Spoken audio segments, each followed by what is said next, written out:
అందరికీ నమస్కారం. అస్సలాము అలైకుం రహమతుల్లాహి బర్కాతు. మిత్రులారా,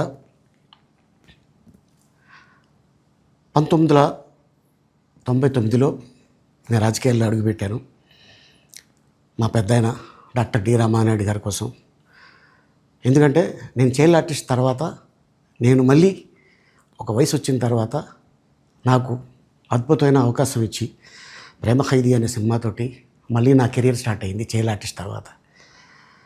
అలాగే వారు బాపట్ల నుంచి ఇలాగ నేను ఎంపీగా నుంచుంటున్నాను రా, నువ్వు రావాలి, నా క్యాన్వాస్ చేయాలి అనగానే తప్పకుండా గురుగారు, ఎందుకంటే మీ సినిమా తర్వాత నేను మళ్ళీ ఒక ఆర్టిస్ట్గా నేను ఎదిగాను, సో డెఫినెట్గా నేను వస్తాను అని చెప్పి వెళ్ళటం జరిగింది. అప్పుడు టీడీపీ హయాంలో దాదాపు ఒకే పార్టీలో 20 సంవత్సరాలు నేను ఉన్నాను. తర్వాత మళ్ళీ ఇటు రావడం జరిగింది. నాకు అన్నం పెట్టింది ఫస్ట్ నా తెలుగు ఇండస్ట్రీ, నా తెలుగు ప్రజలు, ప్రేక్షక దేవుళ్ళు, నా నిర్మాతలు, నా డైరెక్టర్సు, నా హీరోలు. ఈ రోజున ఈ రేంజ్లో నేను వెదిగాను. 45 సంవత్సరాలు ఇండస్ట్రీలో ఉన్నాను. దాదాపు 1200 సినిమాలు పైచిలుకు యాక్ట్ చేయడం జరిగింది. 6 భాషల్లో యాక్ట్ చేయడం జరిగింది. ఓకే, నేను దయాగుణం ఉంది, భగవంతుడు ఇచ్చాడు కాబట్టి నాకు రాజకీయం తోడైతే కొద్దిగా 10 మందికి నేను సహాయపడగలను అనే ఉద్దేశంతో రాజకీయాల్లోకి వచ్చాను తప్ప రాజకీయాలు చేయాలని రాజకీయాల్లోకి రాలేదు. ఇండస్ట్రీ నాకు ఇంత మంచి లైఫ్ ఇచ్చింది, నేనేం చేస్తే బాగుంటుంది అని నలుగురిని చూసి నేను ఒక ట్రస్ట్ పెట్టుకున్నాను మా నాన్నగారి పేరున. దాదాపు 16 సంవత్సరాలు అవుతుంది నేను ట్రస్ట్ పెట్టుకొని.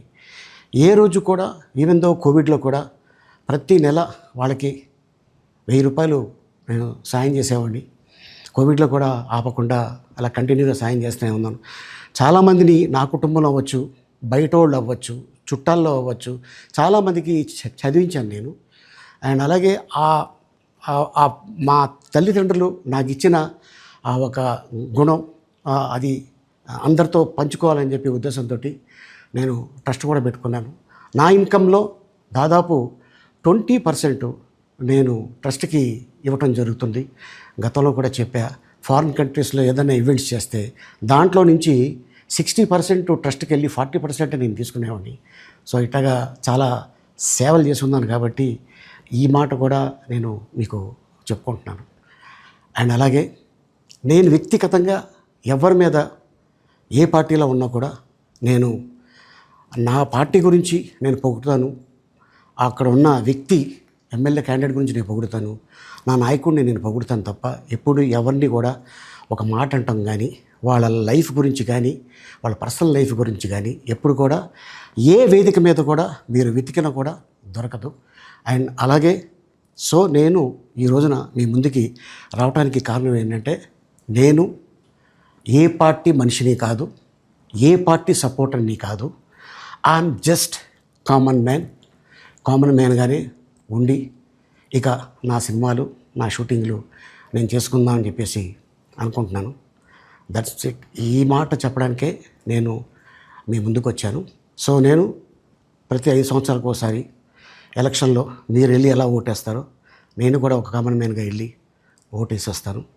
సో రాజకీయాలకి స్వస్తి, గుడ్ బై, థ్యాంక్ యూ.